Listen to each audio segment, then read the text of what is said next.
नमस्कार। स्वागत है आप सभी का वास्तुशास्त्र की कक्षा में। और जैसा कि हमने पहली जो कक्षा है उसमें हमने थोड़ा वास्तुशास्त्र का परिचय दिया था, किस प्रकार से वास्तु कार्य करता है, किस प्रकार से इस समग्र ब्रह्मांड को भी एक वास्तु के रूप में माना गया है। पंच तत्व के टच करते हुए निकले थे पंच तत्व को। इसी प्रकार से उसमें 3 शक्तियों की बात की थी, और जो गुरुत्वाकर्षण शक्ति है, चुंबकीय शक्ति है और सौर शक्ति है, इसके बारे में हमने बात की थी। तो अब उसी क्रम में आगे बढ़ते हैं कि वास्तुशास्त्र मत्स्य पुराण के अकॉर्डिंग तो 32 ऐसे आचार्य हुए हैं, और अन्य ग्रंथ बृहद संहिता इत्यादि के अनुसार जो है वो 18 आचार्य हुए हैं।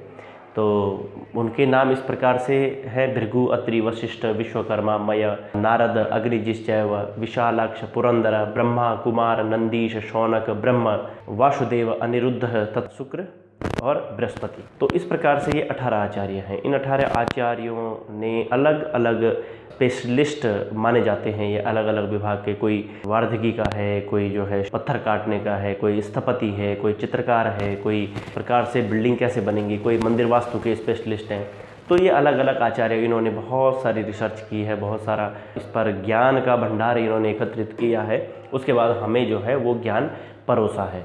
अब दिक्कत इस बात की होती है कि हमने उस ज्ञान को पूरा ग्रहण नहीं किया होता है, और इस प्रकार से समाज में अनेक प्रकार की भ्रांतियाँ होती है। कोई भी जब ये जानता है कि वास्तुशास्त्र क्या है, तो वास्तुशास्त्र किसी आज के आधुनिक आचार्य के नाम से नहीं जाना जाता है। वास्तुशास्त्र हमारी परंपरागत रूप से जो आचार्य हुए, ऋषि हुए, महर्षि हुए, तो उनकी परंपरा में हम वास्तुशास्त्र का नाम लेते हैं। उनकी परंपरा के अनुसार हम अपने घर का वास्तु ठीक करवाते हैं। तो इसी क्रम में आगे बढ़ते हुए हमने 3 शक्तियों की बात की थी, जो वास्तुशास्त्र के आज मैं बात करता हूँ 3 स्तंभों के बारे में। जब आप जो है इन 3 स्कंधों पे विचार करेंगे, वो 3 स्कंध क्या हैं वास्तुशास्त्र के? पहला है दिक्, दूसरा है देश और तीसरा है काल। देखना, इसको समझना, दिग, देश, काल क्या चीज़ है। ये दिग है दिशाएं। वास्तु की जब भी बात आती है तो सबसे पहले दिशाओं का वर्णन अवश्य आता है कि कौन सी दिशा है, किस दिशा में क्या है, किस दिशा में पूजा घर है, किस दिशा में बच्चों का स्टडी रूम है, किस दिशा में किचन है, किस दिशा में आपका भंडार गृह है, किस दिशा में शौचालय है। ये तो बात हुई मोटी मोटी घर की बात।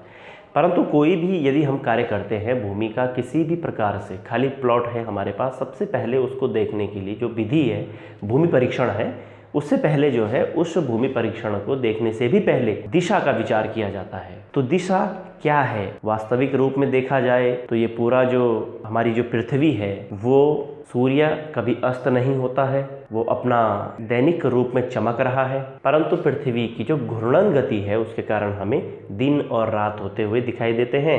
जहाँ से हमें पहली बार सूर्य का उदय होता हुआ दिखाई देता है वो हमें पूर्व मानते हैं, और जहाँ पर सूर्य अंत में ढल जाता है वो हमें पश्चिम दिशा के रूप में हमें वो प्रणीत होती है। तो इस प्रकार से जो है दिशाओं का मोटे तौर पर अगर हम माने तो 4 दिशाएं हैं: पूर्व, पश्चिम, उत्तर, दक्षिण। पूर्व, पश्चिम, उत्तर, दक्षिण। जहाँ से सूर्य उदय हुआ उस दिशा को हमने पूर्व माना, जहाँ पे सूर्य अस्त हुआ उसको हमने पश्चिम माना, जहाँ हमारा बायां हाथ है, लेफ्ट हैंड, उसको हमने उत्तर माना, और दक्षिण हाथ में हमने दक्षिण माना। तो इस प्रकार से 4 दिशाओं में मुख्य रूप से विभक्त हुई दिशाएं। इसमें फिर विदिशाएं आती है। अगर आपने और शॉर्ट में कोई कार्य करना है तो आपको इन दोनों दिशाओं को भी काटना पड़ेगा। वैसे वास्तु में जब आप और डीपली रिसर्च करते हैं और डीपली उसमें शोध का कुछ क्षेत्र ढूंढते हैं तो हमें 360 दिशाएं भी लेनी पड़ती है कहीं कहीं पे। तो जो जितना भी जो पूरा वृत्त जो बनता है 360 डिग्री का, वो सारा का सारा वृत्त जो है वास्तुशास्त्र में उसकी भी गणना है। पर मोटे तौर पे मुख्य रूप से अपने काम चलाने के लिए घर में, व्यवसायिक में, मंदिर में हमें इन दिशाओं का ज्ञात करना होता है। तो पूर्व और दक्षिण के बीच में पड़ जाता है आपका अग्निकोण,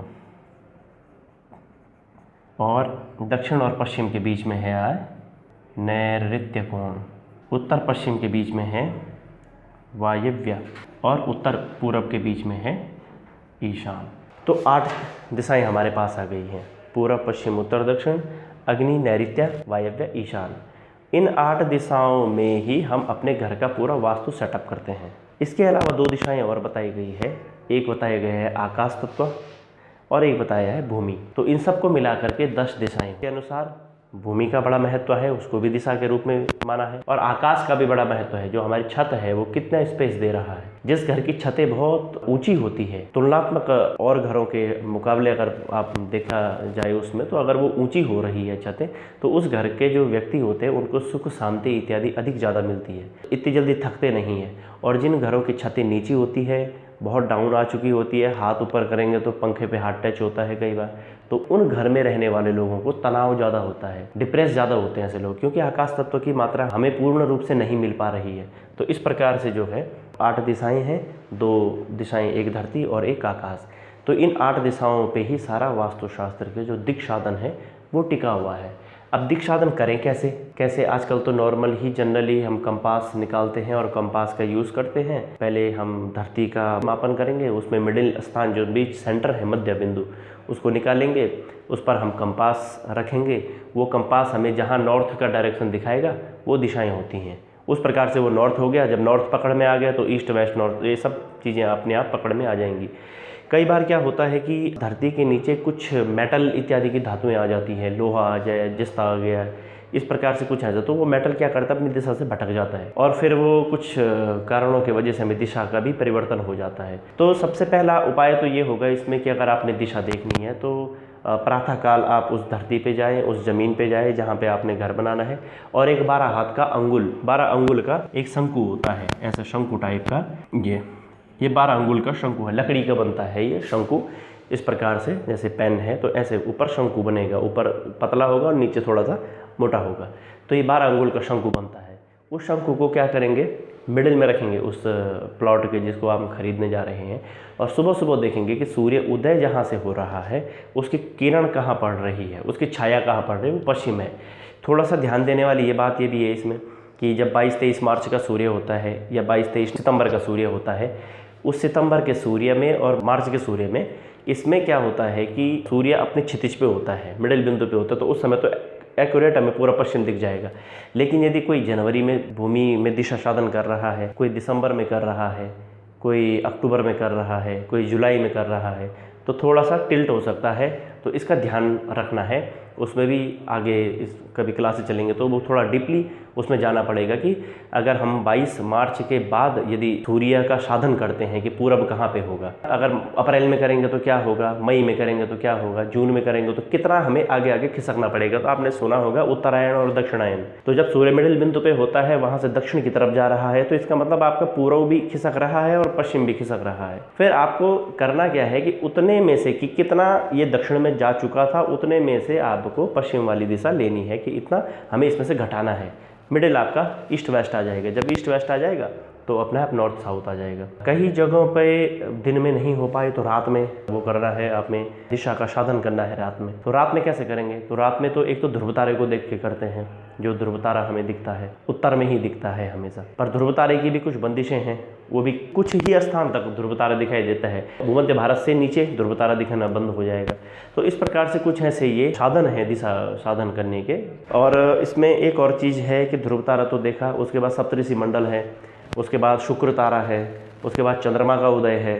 ये सारी चीज़ें हमें दिशा को प्रॉपर रूप से साधन करने में हमें सहायता करती है। तो हमारे पास मुख्य रूप से यहाँ पे हमारा उद्देश्य आपको दिशा दिखाना है कि किस प्रकार से जो दिक् की बात आ रही है, तो ये दिक् देखेंगे। वास्तु में पहला कार्य हमारा दिक् साधन ही होगा। तो दिशाएं हमारी 10 हो गई, पूर्व पश्चिम उत्तर दक्षिण, ईशान, अग्नि, नैऋत्य, वायव्य, और उसके बाद जो है आकाश और पृथ्वी। अब आते हैं देश के बारे में। देश है कोई स्थान, हमारे मन में विचार आया कि हमें घर लेना है, अपना घर लेना है, तो कहाँ पे लेना है। सबसे पहले ये विचार आया कहाँ पे लेना है, तो कहाँ पे लेना है वही हमारा देश बन जाता है। वो देश हमारे लिए सही है, हमारे परिवार के लिए सही है। आगे जब हम काकड़ी विचार करेंगे तो काकड़ी विचार के अनुसार वो सही है। आपने सुना होगा किसी को कि जहाँ हम पहले रहते थे उसके बाद हम छोड़ करके यहाँ आए दूसरे स्थान में, तब से हमारा नुकसान ही नुकसान होते जा रहा है। पहले हम उस घर में रहते थे, अब इस घर में आ गए हैं तो कुछ फ़ायदा हुआ है हमें, जब से हम इस वाले किराए के मकान में आए तो बहुत ज़्यादा वृद्धि हुई हमारी। कई मकान मालिक को भी सुनने में आता है, मकान मालिक भी कहते हैं ऐसा ही, जो हमारे घर में आया है किराएदार बन के उसने अपना घर लिया है। तो ये क्या है, ये सारी चीज़ें कोइंसिडेंस नहीं होता है। वहाँ का इन्वायरमेंट इतना पॉजिटिव होता है, वहाँ का इन्वायरमेंट इस प्रकार से आपको सहायता करेगा, आपकी ग्रोथ में, आपकी उन्नति में आपकी सहायता करेगा, साधक बनेगा कि आप अपने लक्ष्य तक यथाशीघ्र पहुँच पाओ। कई घर, कई सोसाइटीज़ और कई कमरे ऐसे होते हैं कि वो जो भी आपकी सहायता में जितने भी साधक बनते हैं उन सबको हटा करके बाधक चीज़ें बन जाती है। नेगेटिव लोग आपके आसपास आ जाते हैं, नेगेटिव थिंकिंग आपकी होने लग जाती है। तो उस प्रकार से यदि आप पॉजिटिव स्थान पर रहते हैं तो आपको पॉजिटिविटी मिलती है और फिर आप भविष्य में अपनी गोल को छू लेते हो। यदि आपको नेगेटिव स्थान मिलेगा तो नेगेटिव ही लोग मिलेंगे और आप फिर अपने लक्ष्य को प्राप्त नहीं कर पाओगे। तो वही है देश। देश का मतलब है कोई स्थान विशेष। पहले हम यहाँ पे रहते थे, इसके बाद जो है हम कहीं और रह रहे हैं। इसमें भी क्या होता है देश में, जैसे मैं मुंबई में हूँ, मुंबई में जो है मैंने जो घर लिया है, पहले मेरा घर जो है वो अंधेरी वेस्ट में था। इसके बाद जब मेरा घर हुआ तो वो दादर में हो गया। तो अंधेरी वेस्ट की जो काकड़ी है वो मेरे लिए कितना सूट कर रही थी। काकड़ी का मतलब है जो 5 एलिमेंट है वो कितना अटैच है उस भूमि से। और जब मैं दादर में शिफ्ट हुआ तो दादर का 5 एलिमेंट कितना अटैच है मेरे से। तो इस प्रकार से जो है वो 5 एलिमेंट्स का ही हमारा सारा कैलकुलेशन है। क्योंकि आप ध्यान देना, वास्तुशास्त्र हो गया, चाहे ज्योतिष शास्त्र हो गया, चाहे सिद्धांत ज्योतिष हो गया, ये सारे गणितीय विषय हैं। और गणित में 2 और 2 4 ही होता है, 2 और 2 4.5 और 3.25 नहीं होता है। तो इसीलिए सारे कैलकुलेशन वाली, अभी आगे आएंगे तो उसमें देखेंगे कि किस प्रकार से काकड़ी निकल रही है, अपना वर्ग उसका वर्ग जोड़ करके फिर घटाया, फिर भाग दिया, अगर इतना शेष बचता है तो ये जहाँ मैथ आ जाती है, जहाँ गणित आ जाती है तो वहाँ लक्ष्य जो है वो स्पष्ट रूप से दिखाई देता है कि जो भी हम कार्य कर रहे हैं वो सही दिशा में कर रहे हैं। ये कोई दर्शन का विषय नहीं है कि थोड़ा सा ज्ञान दे दिया और उसके बाद आपने अपना वास्तु शुरू कर दिया, नहीं। इसमें कैलकुलेशन है और जहाँ कैलकुलेशन है वहाँ सत्यता होती है और जहाँ सत्यता होती है वहाँ किसी भी प्रकार का फिर झूठ, फरेब इत्यादि नहीं चलता है। तो इसी प्रकार से देश स्थान, तो देश बदलने से, स्थान बदलने से हमारी उन्नति और हमारी अवनति हो जाती है। तो देश का मतलब हुआ स्थान। तो स्थान कैसे देखें, काकड़ी विचार से आगे बताएंगे। पहले दिग देखा, दिशाएं, दिशा के बाद देश देखा और देश के बाद देखा काल। काल का शाब्दिक अर्थ है समय। काल को हम कह सकते हैं समय। इसके लिए हमें मुहूर्त गणितज्ञ के पास जाना पड़ेगा। आप भूमि देखने जा रहे हो, आपको दिनवार देखना है। आप भूमि परीक्षण करने जा रहे हो, आपको दिनवार देखना है। आप जो नींव खोदोगे उसके लिए दिनवार देखना पड़ेगा। आप शिलान्यास करोगे, आपके लिए दिनवार देखना पड़ेगा। पहला दरवाज़ा स्थापन करोगे उसके लिए दिनवार देखना पड़ेगा। लेंटर डालोगे उसके लिए दिनवार देखना पड़ेगा। गृह प्रवेश करोगे इसके लिए दिनवार देखना पड़ेगा। इस प्रकार से जो है ये जो दिनवार हैं इसकी सहायता हमें कहाँ से मिलेगी, काल से। काल का शाब्दिक अर्थ होता है समय। काल का शाब्दिक अर्थ है समय से। तो इस प्रकार से काल की बात आई तो काल का मतलब हुआ समय। तो समय मतलब ये हुआ कि जितने भी जो हैं तिथि, वार, नक्षत्र, योग, करण, इनका भली भांति ज्ञात होना। वैसे 11 अवयव इसमें कहे गए हैं किसी भी काल को पकड़ने के लिए। सबसे पहले संवत्सर आता है। संवत्सर हमारे 60 होते हैं। फिर अयन आया। अयन कौन से, उत्तरायण और दक्षिणायन है। उत्थिते केशवे कुर्यान नट प्रसुप्ते कदाचन। शास्त्रकार भी लिखते हैं कि उत्थिते केशवे कुर्यान, जब केशव भगवान अपनी अवस्था में उत्थित हो जाएं, कहते हैं ना 6 महीने देवता सोते हैं, 6 महीने उठते हैं। तो ग्रंथकार ने लिखा है उत्थिते केशवे कुर्यान न प्रसुप्ते कदाचन, जब केशव जी भगवान नारायण उठे रहें, मतलब उत्तरायण में रहें, तब ही गृह के जितने भी कार्य हैं उनको संपन्न करना चाहिए। न प्रसुप्ते कदाचन, और जब वो सुप्त अवस्था में हो, शयन की अवस्था में अर्थात दक्षिणायन में हो, तो फिर गृह का कोई भी कार्य प्रारंभ नहीं करना चाहिए। हालांकि कुछ आचार्यों ने कुछ महीने दक्षिणायन के उनको भी ग्रहण किया है, उसके बारे में आगे बताएंगे। तो उत्थिते केशवे कुर्यान न प्रसुप्ते कदाचन, तो उसका क्या है, वो काल से संबंधित है। तो पहले संवत्सर आया, दूसरा अयन आया। अयन 2 हुए, 2 पार्ट के। उन 2 अयन को भी हमने 6 ऋतुओं में डिवाइड किया। तो वसंत ऋतु, ग्रीष्म ऋतु, वर्षा ऋतु, शरद ऋतु, हेमंत ऋतु और शिशिर ऋतु, इन 6 में डिवाइड किया।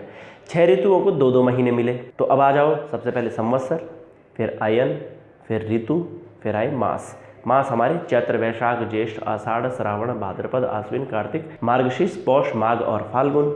यही कुछ मास चांद्रमास के नाम से भी जाने जाते हैं, सौर मास के नाम से जाने जाते हैं, नाक्षत्र मास के नाम से जाने जाते हैं, सावन मास के नाम से जाने जाते हैं। तो जिस भी क्षेत्र विशेष में जिस भी महीने को आप लेते हैं उसको आप ले सकते हैं। तो महीने आए हमारे पास 12। उसके बाद माह को भी 2 भागों में डिवाइड किया पक्ष के रूप में, एक शुक्ल पक्ष आया, एक कृष्ण पक्ष आया। शुक्ल पक्ष और कृष्ण पक्ष में भी कुछ वर्णन दिया गया है। कृष्णे तस्कर तो भयम, कृष्ण पक्ष में यदि कोई कार्य करते हैं तो तस्कर भय मतलब चोर इत्यादियों का भय होता है।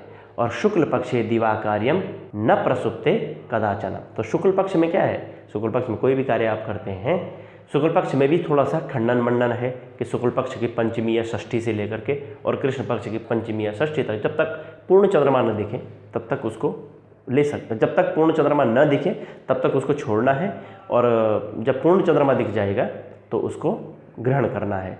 तो पक्ष बटे 2, शुक्ल पक्ष और कृष्ण पक्ष। इसके बाद आते हैं उन पक्षों में भी 15 दिन और बांट दिए, वो आए तिथि में। तो प्रतिपदा से लेकर के पूर्णिमा, फिर पूर्णिमा से लेकर के अमावस्या, ठीक है। तो 15 हो गई शुक्ल पक्ष की तिथियाँ, 15 हो गई कृष्ण पक्ष की तिथियाँ। तो इस प्रकार से जो है वो 30 तिथियाँ हो गई। तो 30 तिथियों के बाद आता है वार, तो फिर 7 वार में बांट दिया। वार कौन से, वार की गणना कहाँ से, रविवार से शुरू होगी। तो रविवार, सोमवार, मंगलवार, बुधवार, बृहस्पति, शुक्र, शनि। तो इस प्रकार से वार के बाद आते हैं नक्षत्र 27, 28। नक्षत्र के बाद आया योग 27। उसके बाद करण, करण 11 हैं, 4 स्थिर करण है और 7 चर करण है। तो तिथि, वार, नक्षत्र, योग, करण आया। और उसके बाद आता है अंतिम मुहूर्त, कि किस मुहूर्त पे कौन सा कार्य करना है। वो 2-2.5 घड़ी का एक मुहूर्त होता है, और पूरे एक दिन में जो है 24 घंटे में 12 मुहूर्त होते हैं। तो स्थिर लगन है, चर लगन है, आपने सुना होगा बहुत जगह कि कौन से लगन में शादी के फेरे हैं, कौन से लगन में गृह प्रवेश है, कौन से लगन में ये वाली चीज़ है। तो इस प्रकार से अलग अलग लगन अलग अलग चीज़ों के लिए बटे हुए हैं। जैसे कोई गाड़ी लेता है तो गाड़ी लेने के लिए कहता है कि हमें कोई अच्छा सा समय बताओ कि जिसमें हम गाड़ी लेंगे, तो उसके लिए भी ये, तो सारा का सारा क्या है, काल विधान है। आप बिना काल के वास्तु का कोई भी कार्य नहीं कर सकते हो। आप यदि वास्तु ही वास्तु जानते हो तो आप अपने आप में परिपूर्ण नहीं हो। आप यदि काल ही काल जानते हो तो आप वास्तुविद नहीं हो। तो इसलिए वास्तु का समावेश करने के लिए आपको दिग का भी ज्ञान होना चाहिए, आपको दिशाओं का भी ज्ञान होना चाहिए, आप अच्छे एक भूगोल के अच्छे छात्र भी होने चाहिए, आप मैथ के अच्छे छात्र भी होने चाहिए, आप ज्योतिष के अच्छे छात्र भी होने चाहिए, और वास्तु के तो होने ही चाहिए। तो इसलिए इन सब का समावेश करके एक अच्छा वास्तुशास्त्री का निर्माण होता है। तो इस प्रकार से जो है दिग देश काल के ऊपर आज का हमारा व्याख्यान है। तो इस प्रकार से आज हमने दिग देश काल के बारे में जाना। नेक्स्ट जो क्लास होगी हमारी, अग्रिम कक्षा जो होगी, वो पंचतत्व के ऊपर होगी। नमस्कार।